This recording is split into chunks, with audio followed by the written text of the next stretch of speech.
শহীদ president Ziaur রহমানের জানাজা যখন একটা ইতিহাস হয়েছিল, আজকে আমাদের হাদি ভাইয়ের জানাজা একটা ইতিহাস হবে ইনশাআল্লাহ। যারা এই হত্যার সাথে জড়িত, যারা এই হত্যার পরামর্শ দিয়েছে, সকলকে সে যে দেশেই থাকুক তাকে বাংলাদেশে এনে কঠোর শাস্তি কায়েম করতে হবে। গতকাল রাত্রে রওনা দিয়েছি আমরা কিশোরগঞ্জ থেকে এসেছি। আমরা 3 জন সাথী একসাথে এসেছি। আমাদের বীর বিপ্লব, বীর শহীদ হাদি ভাইয়ের জানাজায় শরীক হওয়ার জন্য আমরা এসেছি। ইতিহাসের সাক্ষী হতে আমরা এখানে এসেছি। হাদি ভাই যে সাহসিকতা ছিলেন, ভারতীয় আধিপত্যবাদের বিরুদ্ধে যেভাবে লড়েছেন, সেটা স্মরণীয় থাকবে। সেটা এই জাতি কখনো বলতে পারবে না। সেটা আমাদের জন্য শিক্ষাস্বরূপ। হাদি ভাইয়ের থেকে আমাদের শিক্ষা গ্রহণ করতে হবে। তিনি ভারতীয় আধিপত্যবাদের বিরুদ্ধে একটি সংগঠন তথা ইনকিলাব মঞ্চ কায়েম করেছেন। সেই ইনকিলাব মঞ্চের পাশে আমাদের দাঁড়াতে হবে এবং হাদি ভাইয়ের স্বপ্নকে আমাদের পূরণ করতে হবে।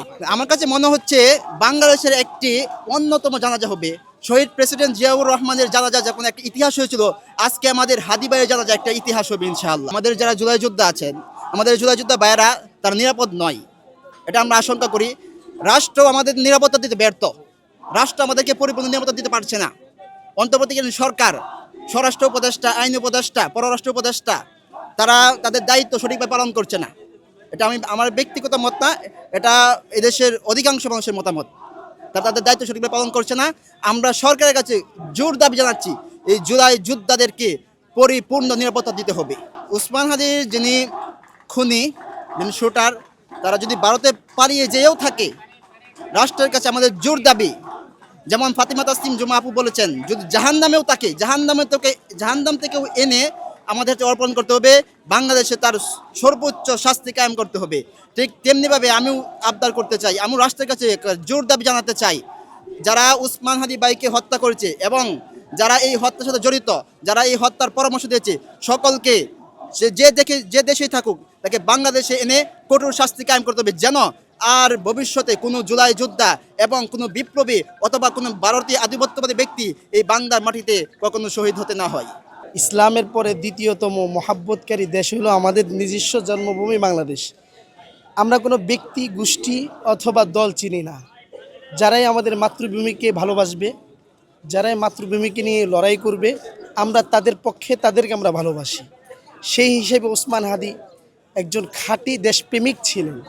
দেশের জন্য লড়তেন, দেশের জন্যই কথা বলতেন এবং দেশবিরোধী যারা, তাদের বিপক্ষে ওসমান হাদি অবস্থান নেওয়ার কারণেই আজকে ওসমান হাদিকে লাশ হয়ে সংসদের সামনে দাঁড়াতে হচ্ছে।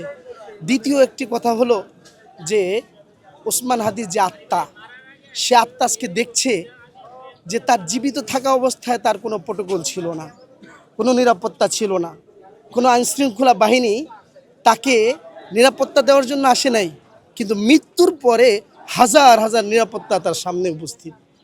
আমরা চাই যারা প্রকৃত দেশপ্রেমিক, যারা দেশকে মহাব্বত করে, দেশকে ভালোবাসে, দেশের পক্ষে কথা বলে, দেশ বিরোধী আগ্রাসনের বিপক্ষে যারা লড়ে, দাঁড়ায়, তাদেরকে যেন আমরা নিরাপত্তাটা কমপক্ষে দেই।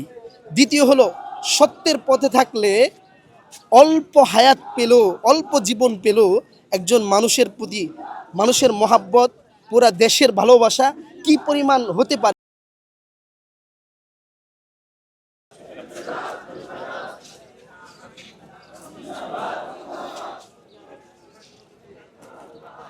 পোস্টমর্টম করতেছে।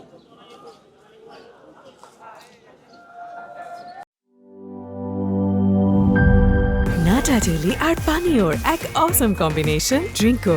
চিল থাকতে চান, ড্রিঙ্কো চাবান।